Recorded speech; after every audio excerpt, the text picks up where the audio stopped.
Hey, everybody, and welcome to another deep dive.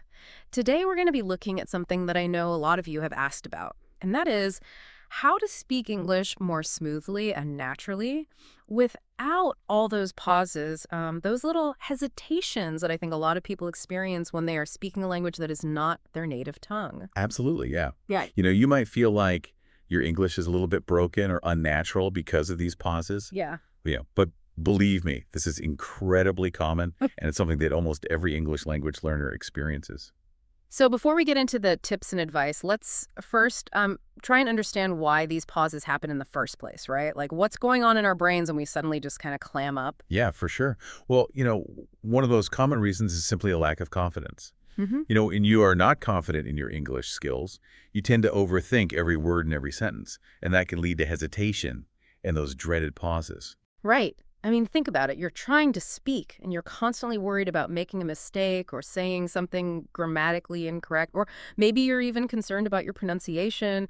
I mean, all of that just creates a kind of mental traffic jam, and the words just can't flow smoothly. Absolutely. And sometimes it's not even about making mistakes. It's just about finding the right words, right? Mm. Like maybe you know what you want to say, but you just can't think of the exact vocabulary in that moment. And that search for the right word can definitely cause a pause. Oh, yeah, totally. It's like you know what you want to express, but you're fumbling around in your mental dictionary trying to find the perfect word. And in that time, the conversation has moved on, or, the other person is just looking at you expectantly. Exactly. And another thing that we often do is translate directly from our native language, right? Yeah.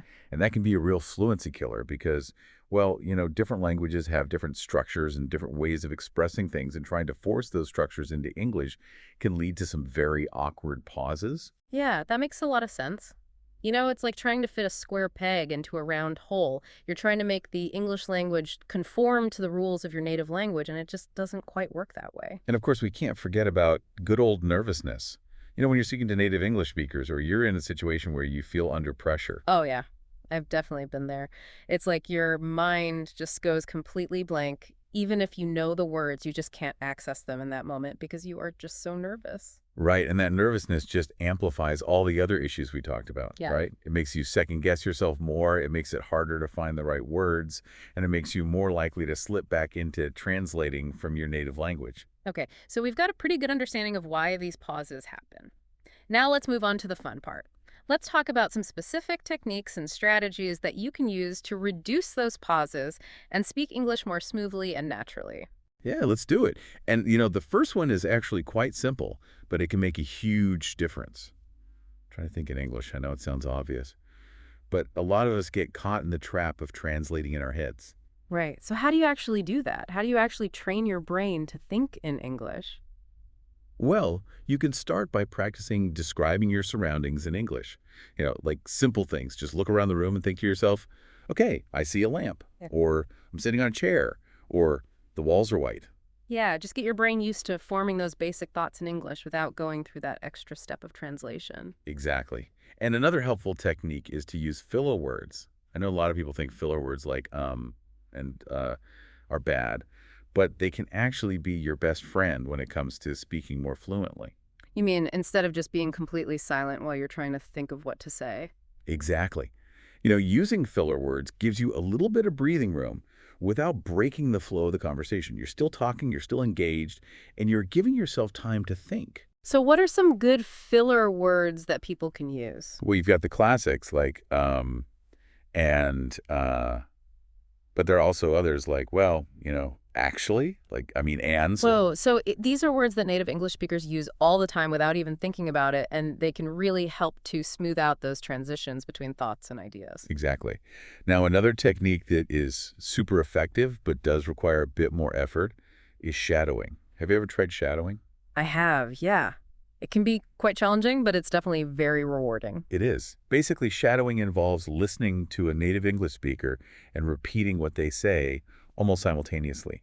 You're trying to mimic their pronunciation, their rhythm, their intonation, everything. So where can you find good material for shadowing? Well, you can use podcasts, audiobooks, YouTube videos, anything where you can hear clear and natural English speech. And how do you actually do it? I mean, Yeah. do you just repeat everything word for word? Yeah, pretty much. So you listen to a short segment, maybe a sentence or two, and then you pause it and repeat it as closely as you can, trying to match the speaker's voice. I imagine that can be quite difficult at first. It can be, yeah. Especially if the speaker's speaking quickly or if they have a strong accent. But I guess the more you practice, the easier it becomes and the more natural it starts to feel, right? Absolutely. Yeah. And, one of the best things about shadowing is that it really forces you to pay attention to the details of spoken English. Not just the individual words, but also the way they're connected, the rhythm, the intonation, and all the little nuances that make English sound so natural. Right. It's kind of like learning to play a musical instrument. You're not just hitting the notes, you're trying to reproduce the feeling and the style of the original performance. Exactly. Now, here's another really important tip. Don't be afraid of making mistakes. I know it sounds cliche, but it's so true. A lot of the pauses that we make are because we're so worried about getting everything perfect. Right. And in the process of trying to be perfect, we end up just freezing up and not saying anything at all. Exactly. So instead of aiming for perfection, aim for communication. Mm-hmm. Your goal is to get your message across, and as long as people can understand you, that's what matters.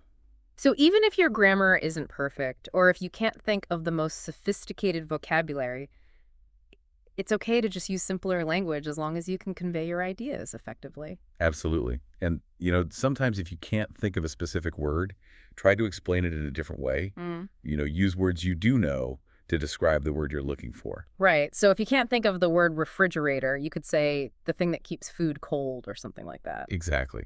Yeah. And you know what? Most of the time, people will understand exactly what you mean, and it'll keep the conversation flowing. Okay. So we've talked about thinking in English, using filler words, shadowing, and not being afraid to make mistakes. Now, what about training our brains to actually speak at a faster pace? Because I think a lot of these pauses are also because our brains are just not used to processing and producing English at the speed that native speakers do. Right. So one really effective way to train your brain for faster speech is to learn and practice common phrases. Instead of memorizing individual words, try to learn chunks of language that naturally go together. Like, what kind of phrases are we talking about? Well, simple things like, in my opinion, or on the other hand, or it's important to remember that, or for example, these kinds of phrases that we use all the time in everyday conversations. Right. And the more you use these phrases, the more natural they will become, and the less you'll have to think about them when you're speaking. Absolutely.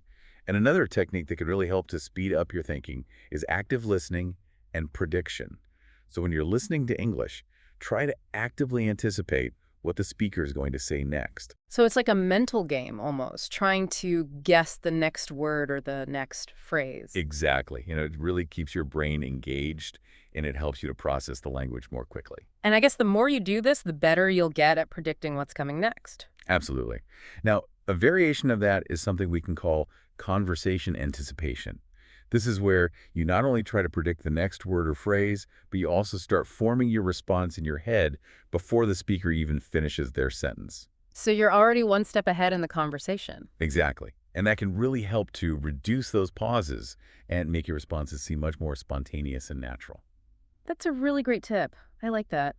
And what about imitating native speakers? Is that something you recommend? Oh, yeah, for sure. I mean, find a speaker that you really like, maybe someone from a podcast or a YouTube channel, or even an actor from a TV show that you watch. And just try to copy their style, right? Yeah.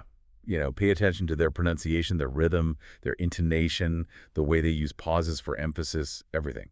And I guess over time, some of those qualities will start to rub off on your own English, right? Absolutely. It's like a form of immersion. You're surrounding yourself with the sounds and the rhythms of natural English, and that could have a huge impact on your own speaking style. Okay, so we've got some great brain training techniques. Now let's get practical. What are some specific exercises that people can do to improve their fluency and reduce pausing?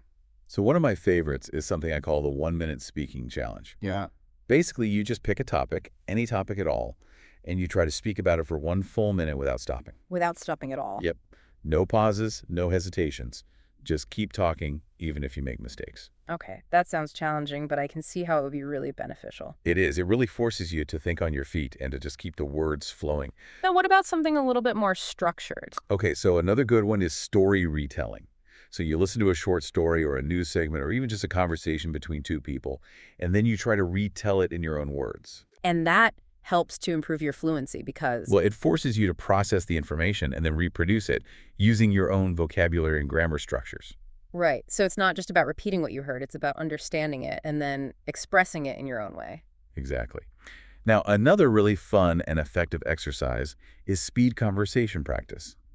So you set a timer for maybe 2 minutes, and you just have a fast-paced conversation with a friend or a language partner. And the goal is just to keep the conversation going without any long pauses. Exactly.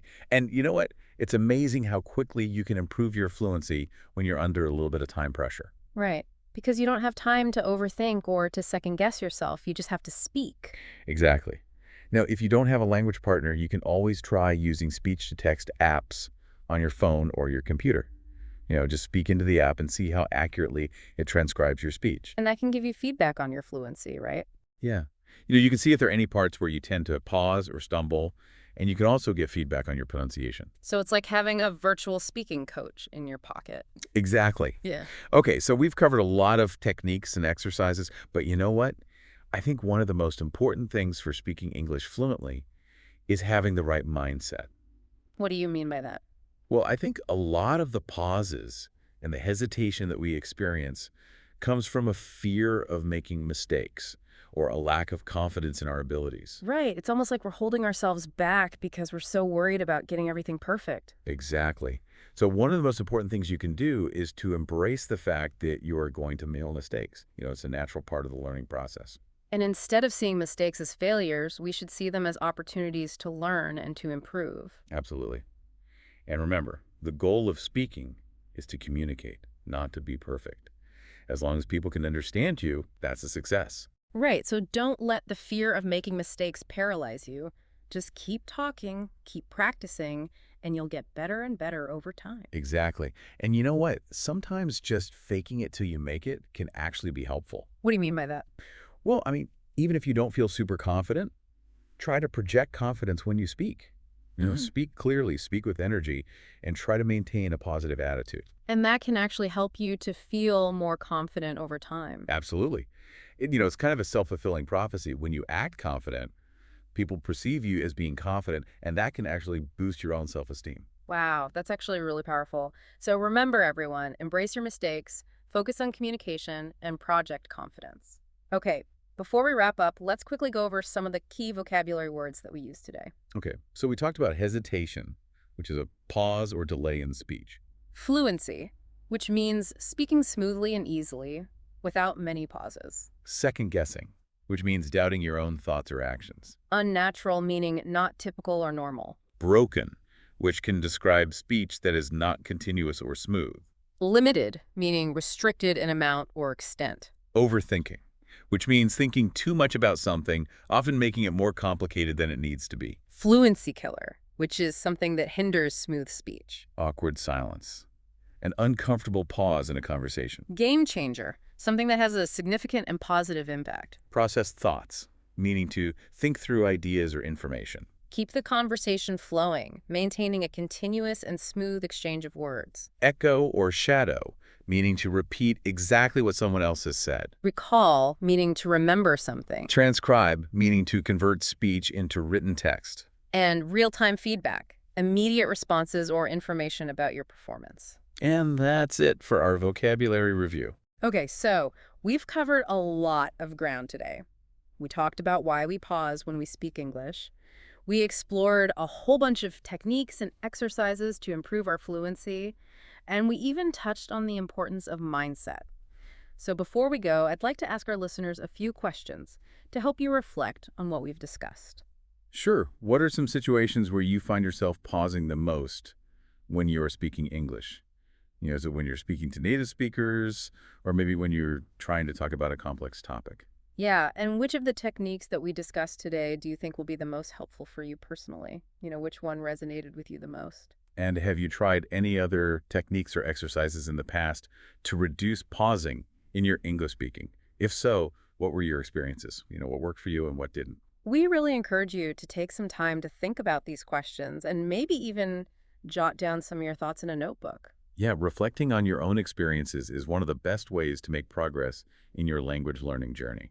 And that brings us to the end of our deep dive into speaking English without pausing. I hope you found this discussion helpful and that you feel inspired to try out some of the techniques that we shared today.